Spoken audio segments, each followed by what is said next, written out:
Morning, my dear students. In today's class, I would like to discuss the topic processes of creative writing.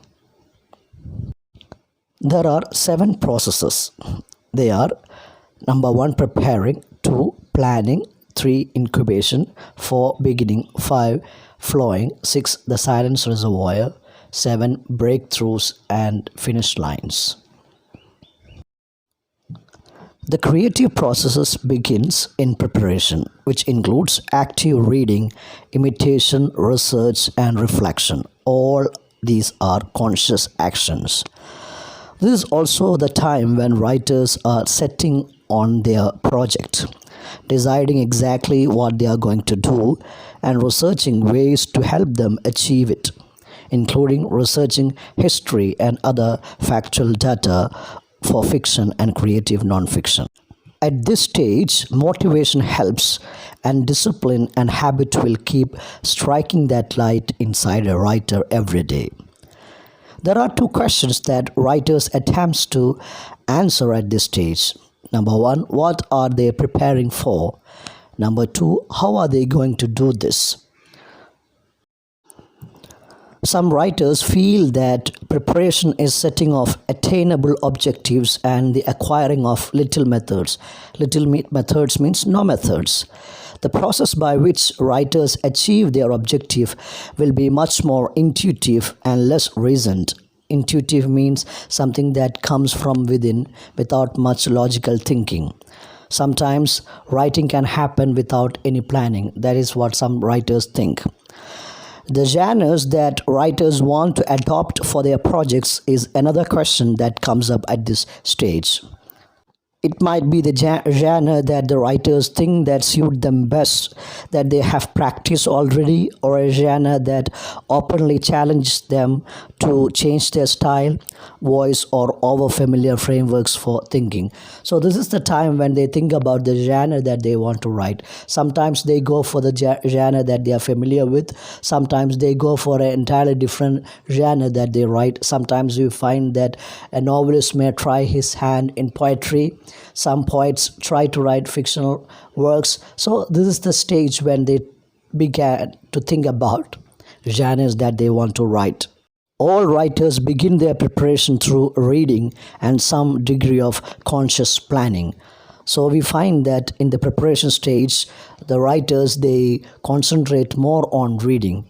They want to read a lot.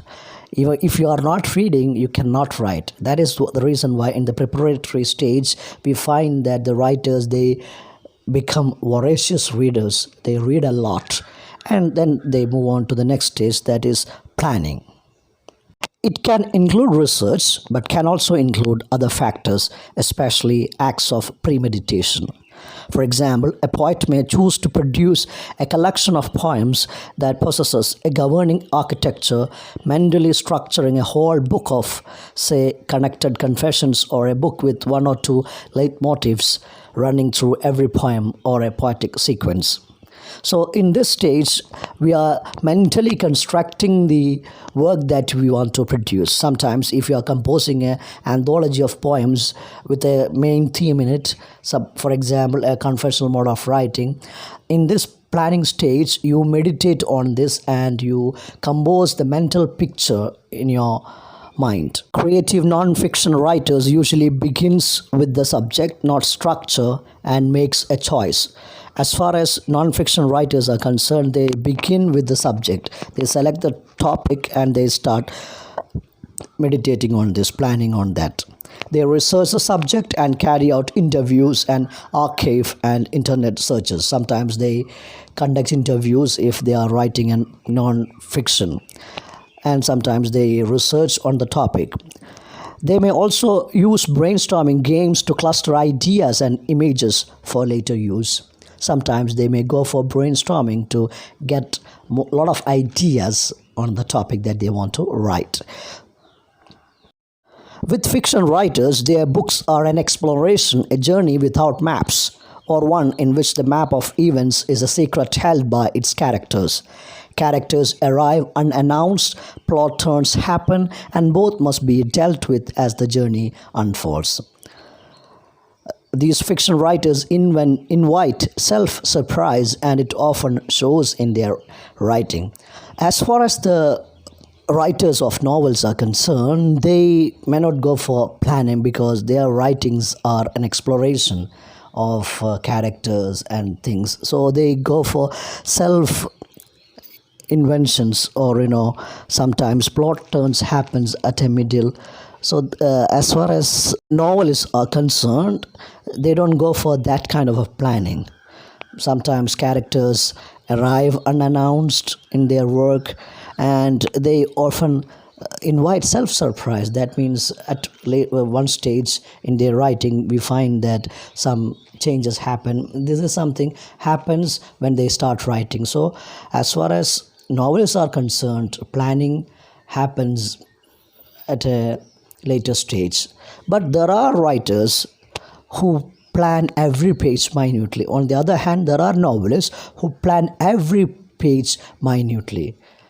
These are also possible in novels as well. Next is incubation. Planning and preparation overlap with incubation stage. It creates an incoming wave of the subconscious that washes over the pages one writes. This is a time for disciplined idleness and not reading. It's not the time for talking about the project, but for listening it growing. So incubation stage, we are about to write. Your product is about to come out. So here you are not reading anything, but you are waiting for your product, waiting for your creative work. So you are not supposed to speak about it at this stage. Beginning.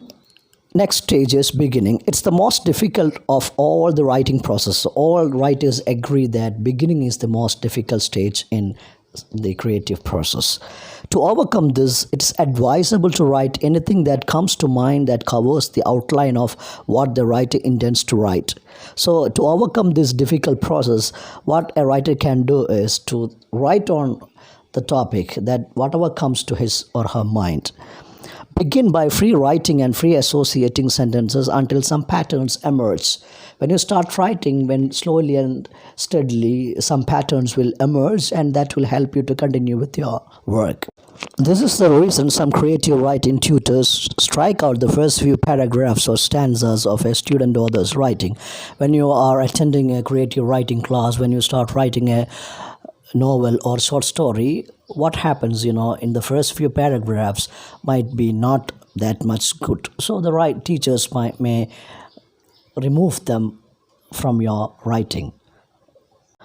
Flowing. Creative flow has been described by psychologists as a state of total absorption, a superfine focus in which the writer has a clear goals, but it is writing at a stretch, at the limit of their intelligence. The act of writing becomes an end in itself. Flow can lead to a skewed sense of time. Distractions and worries shift into a mental background. This is possibly why writing can become addictive and also be therapeutic. However, it takes practice to reach that zone, and it is unwise to stay long in it. Fluency is a rapture, Virginia Woolf claims. Momentum in writing is like a perpetual motion machine issuing words on words. Here in this stage, you continue writing. This is something that happens to an expert writers. Flow is something that writers achieve through hard work. And it sometimes happens as a rupture, something that all on a sudden bursts out inside you. And when it gets going, you can write continuously. And it is not advisable to stay long in it because you forget about the time. When you have flow, you have a skewed sense of time, which means that you are not aware of the passage of time. Time will fly like anything. You are absorbed in it. You have completely immersed in writing process, and that's why it becomes addictive at times. Flow is the stage where your writing happens at a stretch. Silence reservoir. The writing process is not unidirectional but a total and organic process. It's unwise to imagine that incubation wakes one evening, beginning rises with the moon, and continuing follows like sunrise. Each phase smashes or melds into the other. The process may be rupture, but sometimes feels like a sequence of ruptures, or even a series of running battles with language. For example, incubation is part of fluency and flow. Silence is itself a type of eloquence, for thinking about writing is writing. Idleness itself is also conducive, but less easy to get away with. You will find as you do so that the reservoir fills quickly and words and phrases rise through it in shoals. So silence reservoir is the next steps, that is silence. As we have already mentioned, there are steps involved in the writing processes. You have to understand that this is not a unidirectional process. Beginning happens, then flow. But as a writer, we find that sometimes you have a mixture of all these things. That means it overlaps. So silence is a stage where you find difficulty to get words. You stop in the middle. And it is also something that happens in writing process. So when you stop writing, it becomes, you find that words come again and again, and then you can continue writing. Silence is something that happens in creative process. Breakthroughs and finish lines. One of the matters that the writers begin to apprehend is not progress as such, but a feeling of completion, when form and structure click together sweetly in writer's mind. Writers operate on the same artistic plane for a time, working through several pieces of writing or even several books. However, given sufficient fluency through practice, they make artistic breakthroughs and leaps while writing one particular piece, a poem or short story, etc. Breakthrough is again an important point. When you start writing, the point that you are worried about is how to end it. Writers are often worried about this stage. How can they finish their writing? They got the flow, but sometimes they get the breakthrough, and that's how they will finish their work. However, once a writer has jumped a stage and made a breakthrough, they very rarely fall back to their former quality or practices. The whole landscape of their writing has altered forever. At these times, it will be hard for a writer to comprehend how he or she wrote that piece. It will seem as a work of another person entirely, and the writer may think their work as the mysterious other. To finish is a sadness to a writer. For most writers, nothing is finished. It's abandoned. Many writers revise their work even after publication.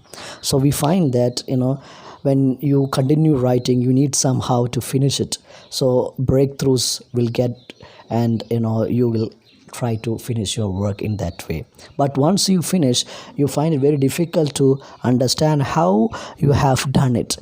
The work looks like as if you produce it from somewhere. It looks something mysterious to you, something strange, a mysterious other.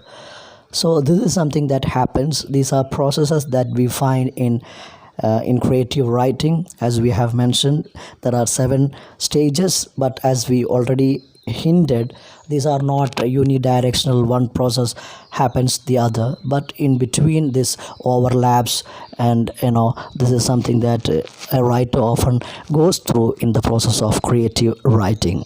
I request all of you to go through the slides and write down these notes, and we'll finish this topic. I think you can expect this for your exam as well. Thank you.